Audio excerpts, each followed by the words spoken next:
A turma que vai no teu consultório, ela vai buscando o quê? Sai de lá encontrando o quê? Ou melhor, ela vai... Eu tô indo aqui por causa disso, sai de lá, né, com outra percepção, e se isso é um padrão, e qual que é a causa disso? Essa é a primeira pergunta que eu faço, Joel. Eu pergunto para ela, qual é a sua expectativa em estar aqui? Não, eu quero. Eu falei, não, qual é a sua expectativa? Essa é a primeira pergunta. Porque a pessoa ela não traz um desejo, ela traz uma expectativa. Ah, eu quero emagrecer. Não, isso daí... se você perguntar numa sala de 100 pessoas, 110 levanta a mão. Quando você pergunta qual é a sua expectativa, aí você entende que a pessoa quer. Eu quero emagrecer em 3 semanas. Eu quero caber no vestido do baile. Eu quero secar para festa na piscina dos meus amigos. Um tempo atrás eu quero secar para na rave estar com a barriga quadrada. Eu preciso fazer uma pausa aí. Essa pergunta é muito foda. Manda. Não, essa pergunta que você faz é muito foda. É esse que é o lance. O cara vai falar assim, se ele tiver coragem o suficiente, ele vai olhar para você e falar assim, minha expectativa é ser você em 2 meses. Mano, você acabou de dar uma... Essa pergunta, ela entrou no meu arcabouço de perguntas. Cara, essa é uma...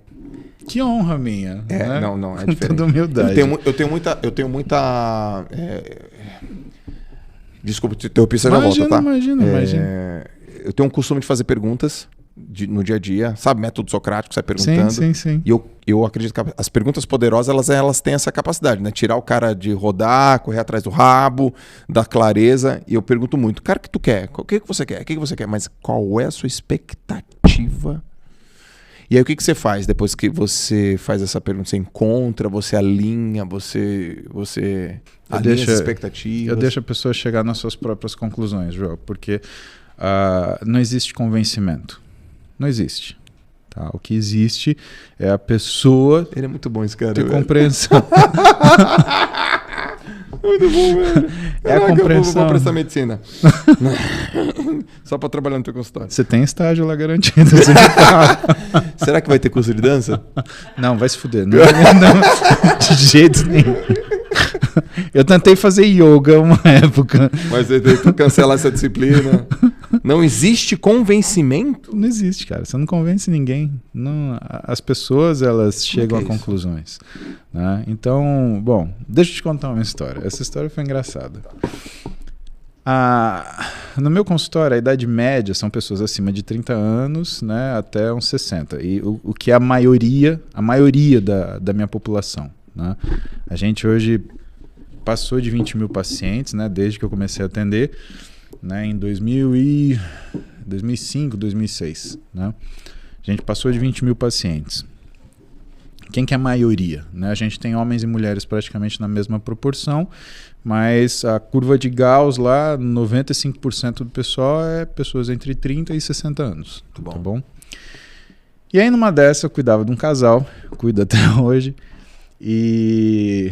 Cara, trabalhar com casal é muito legal, porque o homem e a mulher, eles começam a se ajudar, porque eles vêm de uma vida conjugal que é uma vida de compartilhamento. Tá bom. Quando os dois fazem um projeto para melhorar física e saúde, cara, eles começam a se ajudar, é fantástico. O inverso também é verdadeiro, isso é um corolário. Uhum. Quando um faz e o outro não faz, meu amigo... racha, o negócio racha. Dá problema no relacionamento. Dá. Tá? É uma outra história. Mas enfim. E os dois estavam indo muito bem. E eles têm um filho, na época, que tinha 15 anos. E o que o moleque começou a fazer? Aleatoriamente, um dia ele tomava o suplemento do pai, um dia ele tomava o suplemento da mãe, virou um fuá em casa. E aí eles pegaram e trouxeram o moleque para passar comigo. O moleque de 15 anos sentou na minha frente. E eu perguntei para ele, né? Na época, né? Ele sentou assim, não sei o que eu tô fazendo aqui. Eu falei, então me conta. Não, que eu tava tomando os negócios do meu pai e da minha mãe. Mas o que você quer? Aí ele vira para mim e falou assim... Então, eu quero crescer, mas eu não quero ficar muito grande, eu quero ficar tipo você, assim. Aí eu já comecei a falar, moleque. Eu pensando aqui assim. Aí eu falei, é mesmo, bem. E quanto tempo você quer fazer isso? Acho que para aproveitar o verão até dezembro. Era tipo outubro. Então, ele queria tipo, da realidade, 3 meses. Ele queria passar do físico de um artrópode assim para chegar no meu, que para ele não era muito grande. Né? E, cara, tinha que posicionar o moleque ali, né? Falar, olha, filho, vamos acertar. Mas para as pessoas, normalmente, o que é a primeira coisa? Muito daquilo que elas idealizam do corpo delas é uma falta de leitura do que elas são. Cara, tem um espelho que é do chão até o teto na minha sala. Eu coloco a pessoa de roupa de banho ali e eu faço as medidas principais, que são dobras cutâneas e circunferências, tá? Primeiro porque dobra cutânea, percentual de gordura já não é uma coisa que é muito útil, sendo muito verdadeiro, porque o percentual de gordura é uma coisa que você faz a avaliação longitudinal do seu paciente. Você começou com 18, foi para 17, foi para 16, está com 12. Tá bom. Tá? Mas ele não serve como se fosse um objetivo. Vai chegar em 12%, tá bom. Por que isso? Pessoas com formatos físicos diferentes e proporções entre segmentos diferentes, segmento superior, médio e inferior, elas têm físicos diferentes com o mesmo percentual de gordura. Eu coloco 1000 pessoas com 12% de gordura na sua frente, você não vai achar uma igual a outra. Você vai achar uma que está muito seca, uma que está cheinha, uma que está mais ou menos, uma que tem o abdômen definido, outra que não tem, uma que tem o braço definido, outra que não tem. Então o percentual de gordura, ele é uma avaliação longitudinal, ele não é um objetivo. Tá bom. A dobra cutânea é legal, porque eu sei, olha, você diminuiu 3 milímetros no tríceps. Fica esperto porque você não está fazendo todas as suas refeições, você perdeu gordura nas costas, mas aumentou gordura na barriga. Porque também tem essa coisa, a gordura ela não é queimada de forma uniforme. Né? A gente tem pontos de gordura no nosso corpo que, dependendo do que você faz, você tem uma resposta diferente. Sim. Se você diminui, por exemplo, caloria, você começa a diminuir gordura de cima para baixo. Se você diminui caloria às custas de diminuir o número de refeições, você tira a gordura do tronco, mas você concentra a gordura no abdômen. Então, isso te ajuda até a saber qual o erro alimentar que a pessoa faz. Quer perder gordura na barriga, por exemplo, que é o que as pessoas mais perguntam, fraciona a alimentação. Essa é a primeira coisa que a gente faz. Fraciona a alimentação. Sim, isso é uma coisa simples. Né? Então, a gente mede a pessoa e pede para ela olhar para o físico dela e falar, agora me fala sobre o seu físico, o que você não gosta? Tem mulher que fala assim, minha coxa é muito fina. Aí você pega e fala, tem certeza? Aí você mostra o que é a importância da panturrilha em relação ao tamanho do joelho. A panturrilha, ela diminui o tamanho do joelho. Quando você diminui o tamanho do joelho, você aumenta o tamanho da coxa. Então a gente pega essa menina, tem os nossos professores, né? A gente tem 3 profissionais de educação física que atendem no consultório prescrevendo. E tem uma equipe de 25 professores de educação física que atendem como personagens, do que é o Muse Army, né? A equipe Muse de personagens. Eles planejam o treino, a gente mostra para a pessoa dali 2, 3 meses mais ou menos, 3 meses, né, o que ela ganhou de panturrilha, porque ela fica medindo a coxa. Aí a gente põe ela na frente do espelho. E aí? Então, minha coxa parece que aumentou, mas não aumentou, porque eu fiquei medindo. Por que você aumentou? Aí a gente mede a panturrilha. Nossa, minha panturrilha aumentou. Porque o físico é uma coisa que você olha o que são as relações entre os segmentos e não o tamanho absoluto. Certo. A gente não anda com uma fita métrica, tipo, deixa eu ver se você é forte. Pega e enrola uma fita métrica no seu braço, tem lá 38 de braço, 40 de braço. E tanto faz. Você vai sair do quê? Você vai sair com um crachá na rua, assim, oi, meu nome é Paulo, eu tenho 48 de braço. Não vai fazer isso. E também não faz diferença. Sim. Né? Quando as pessoas elas destacam essa necessidade de afirmação por números, eu peso tanto, eu meço tanto, eu tenho tanto disso, eu tenho tanto daquilo, eu tenho tanto de percentual de gordura. Aí elas começam a ver o físico delas melhorarem, porque elas começam a entender que o físico é uma coisa que se trata por inteiro e que a refeição que ela não faz à tarde é o que vai fazer ela ter fome à noite e que o treino que ela não fez de manhã é o que vai fazer ela querer comer doce na hora do almoço. E que o final de semana, que ela não tem uma atividade física, é o que vai precipitar ela ter um comportamento alterado da alimentação. Cara, é isso fundamental. E quando a gente fala de performance, Joel, o que mais me importa falar para a pessoa? Performance não é o quantos % de gordura ela vai ter. Não é o quanto de massa muscular ela vai juntar. É quanto isso vai interferir na vida dela. Certo. O que é o performance do carro de Fórmula 1? É o quanto ele consegue correr para chegar na chegada, cara. Porque não interessa ele correr a maior velocidade do mundo se ele não conseguir passar na primeira curva ou na segunda. Boa. A nossa vida é assim. E chegar na nossa chegada significa ter uma vida social saudável, ter uma vida conjugal saudável e feliz. Você poder ser pai dos seus filhos e não ser um frequentador da casa. Você poder ser filho dos seus pais e não só uma fonte de preocupação. Você poder ter relação com seus amigos. Cara, lembra que tem um estudo famoso americano sobre qualidade de vida, né, e das pessoas que chegaram com qualidade de vida e qualidade mental melhor em longevidade, que eles apontaram qual que é o fator mais importante que faz com que você viva mais e melhor. São as suas ligações sociais. Uhum. Imagina que quando você faz as coisas sem uma preocupação do que é a vida social das pessoas, você está tirando delas o que vai fazer elas viver mais e melhor. Então não é bonito você se isolar na vida, não é bonito ou não é eficiente você criar uma condição que só você consiga viver dentro. O que é bonito é você conseguir uma coisa que te sirva e que também faça com que você conviva com as pessoas de uma forma tranquila, de uma forma serena, de uma forma agradável e que isso agregue coisas e não afaste. Cara, pega o exemplo do Schwarzenegger dentro da história. Na época que ele era fisiculturista, ele fazia guest posing no parque, ele ia pra cadeia pros caras que eram detentos, aí os caras queriam treinar. O que ele estava fazendo? Ele estava se afastando das pessoas, sendo um fisiculturista de elite, vencedor do Mr. Olympia? Não! Ele estava agregando. Tanto que não é à toa que ele virou o ator mais bem pago de filmes de ação durante o período, e não é à toa mais ainda que ele virou governador da Califórnia. Não, é o cara. O Schwarzenegger é o cara, meu. Ele entendeu o fator de agregação. Sim. Né? E quando a gente vai para a área de negócios, que você trabalha bastante, cara, quem que é o líder que se procura? Né? É o cara que agrega, não é o cara que vai massacrar todo mundo, dar esporro em todo mundo, falar que tá todo mundo errado, né? Que a coisa dá errado é culpa dos outros, a coisa dá certo, o mérito é meu.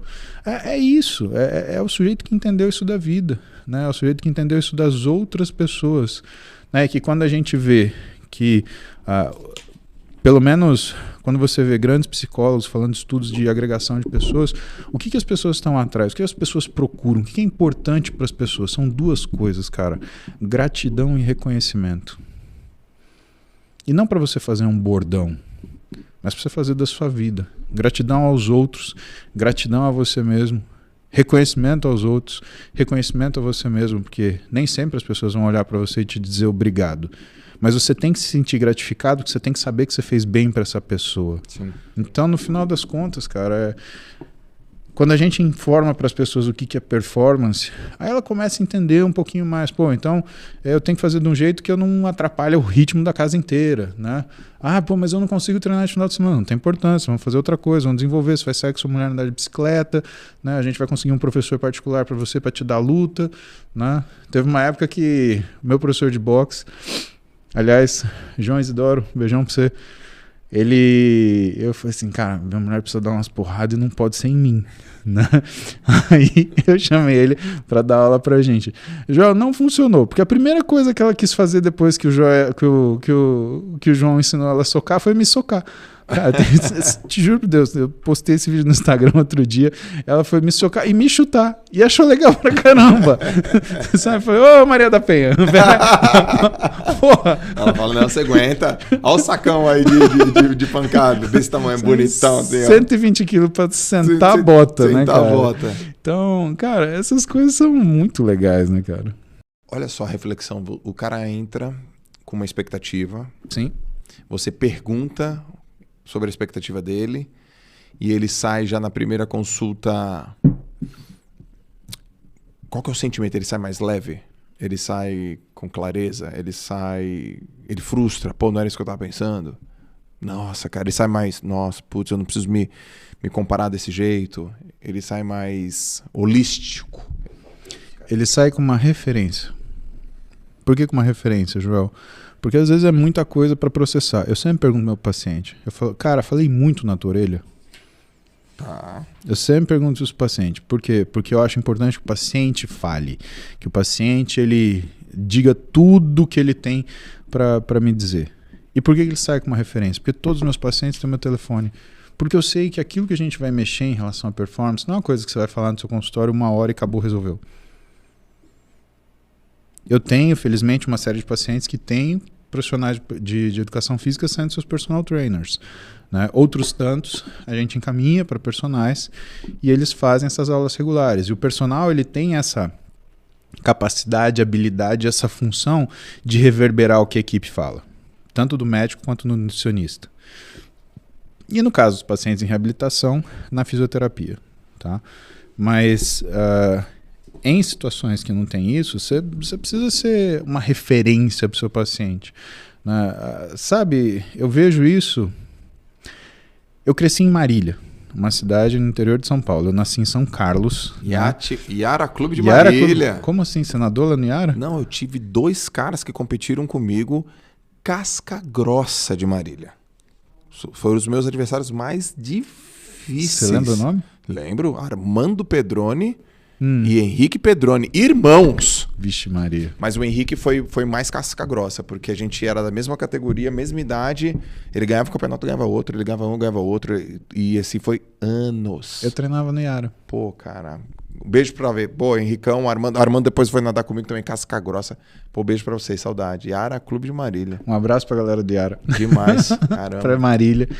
E lá, cara, você sabe que eu nadava, né? Na época que eu tava no colegial, mas eu não fazia as aulas de natação. Eu fazia a piscina de 50 metros, eu fazia 20 piscinas. E eu lembro que eu fazia uma coisa que o vigia detestava, que era o armário da sala do vestiário. Ele era com uma chavinha que tinha um negocinho de alumínio. Uhum. Aí o que eu fazia? Cada piscina que eu fazia um risquinho no ladrilho. Então, todos os ladrilhos da piscina de 50 metros, cara, era tudo rabiscado. Labiara mesmo, né? Exatamente. 50 metros, é verdade. E aí ele falava, Paulo, para de fazer isso, moleque! Seu demônio! Seu não sei o quê! Aí eu entrava na piscina e começava a nadar assim, aí eu, uhul! Que é o... Cara, não tem esporte mais solitário, né? Contar ladrilho, fala a verdade. Você e seus pensamentos. Exatamente. Você fica lá, meu. Só ultimamente que inventaram um fone de ouvido que funciona debaixo d'água, não tem uma mas coisa mas assim? Tem uma galera que escuta, mas... Você testou? Testei, é chatinho. Você tá aqui, de repente... The Singularis! The Singularis! Aí toca aquela música lá, cara, do presunto lá, Bryan Adams, você fala, não, mano, desliga isso aqui, cara. A abraçada fica até meio xuxa, né? Não, fica assim, até o banguito rotador até dói já. Troca essa música, não vai rolar. Não vai rolar. Cara, e lá em Marília, né, a forma que as coisas elas eram encaixadas, né, a gente tinha uma estrutura de treino que era rudimentar para a época, né? Você tinha o pessoal que fazia a instrução na academia, né? E que trazia a gente para aquilo que eram as coisas que eram mais feitas. Então, e a gente ria de coisa tipo fazer supino não, fazer terra, né? A galera não sabia, mas como assim tem esse exercício que tem que pegar a mão trocada, né? Eu lembro que a primeira vez que eu vi terra na área, eu olhei e falei assim, cara, esse cara tá tirando sarro de mim. Porque a gente era muito sarrista, né? Uhum. Isso a gente era muito sacana, sabe que tem uma história no meio disso que era assim, toda vez que alguém me perguntava alguma coisa, eu falava alguma coisa muito maluca. E uma vez eu falei para um moleque, ele perguntou, o que você come para crescer? Eu falei assim, pão com hipoglós. Que? Pão com hipoglós. Ah, não, mano, você tá tirando. Eu falei, não, pão com hipoglós. Todo dia eu como 2 bandinhas de pão, eu passo hipoglós. Sabe que nesse passo manteiga? Eu passo hipoglós. Aí... Moleque começou a comer pão com hipoglós. Passa o tempo. Aí eu chego pra ele e falei, e aí? Tá grande. Olha... Eu não cresci. Mas esse papel higiênico porcaria não me fode mais aqui. Porque eu acho que... Lembra aquele papel higiênico rosa? Que era uma lixa aquilo, nossa, né, cara? Senhora. Até penteava, né? E a outra... Mas teve uma pior, cara. Teve uma pior que... O menino perguntou o que eu tomava. Eu falei assim, eu tomo água de salsicha. Mas assim... Esquenta e toma devagar. Tem muita proteína. Cara, o moleque todo dia ele acordava, pegava um copo de água de salsicha, esquentava e ele tomava. Eu perguntava pra ele, e aí? Meu, eu tinha 16, 17 anos, eu já era malvado. Né? Malvadeza total. Só malvadeza. Eu era só ruindade e aprontação. Uhum. Aí eu falo, não, tá. Tem muita proteína, mas tá indo bem. Acho que eu tô crescendo. Então a primeira vez que eu vi um cara fazer elevação terra do chão, né? Eu olhei e falei assim, tá tentando me fuder, certeza. Absoluta. Porque eu olhei aquela pegada com mão trocada. Por que o cara tá colocando esse peso no chão e puxando se ele pode fazer o agachamento? Sim. Né? Então a gente tinha essas coisas da época, que é o que a gente estava falando no começo em relação ao que tinha de informação disponível. Ó, estamos falando 1990 e pouco. Não tinha internet, não tinha e-mail, não tinha Google, tinha Barça, biblioteca da cidade. Exato, municipal sempre. Né? Biblioteca do colégio. É isso aí. E para você frequentar a biblioteca da faculdade, onde você teria teoricamente os livros de treinamento, etc., você tinha que ser matriculado. Sim. Não era aberto. Como que fazia? A galera da educação física de Marília, né, ela tinha uma visão que era totalmente pró-esporte. Então eles olhavam para o esporte, eles não olhavam para o treinamento em si na sala de musculação. Era até uma coisa que eles achavam uma coisa menor. Né? O que a gente tinha o técnico de natação de Marília na época, né? Ele era um cara muito atento, muito observador, e os nadadores de Marília, principalmente numa equipe que chamava Equipe Zebra, né, que eram os caras que nadavam os maiores volumes, né, fazia 10K. Equipe do Zebra. Isso, conheço. Exatamente. Grande Zebra. A equipe do Zebra. Porra, mas o Zebra ficou um tempão lá, né? O Zebra Sim. treinava os Pedroni. E esses moleques faziam musculação. Então acho que o Pedroni... Se bobear, ele fez musculação Cara, comigo, o Pedroni chegava... Pedroni, você chegava com aquele peitoral lá pra competir comigo, tu devia estar treinando com mousse e tomando água de salsicha. Ou comendo pão pipoco. E me dando pau ainda na piscina. Tá, um peitoral. Fala, que peitoral é esse? Devia ser o mousse. Era da época do Zebra. Essa galera treinava. Então, essa era uma galera que treinava, por exemplo, musculação. Né? Mas você via... Por exemplo, a equipe de ciclismo de Marília, o treinador proibiu eles de treinar musculação. Falava que ia ficar duro, que ia perder velocidade. Então era difícil, viu?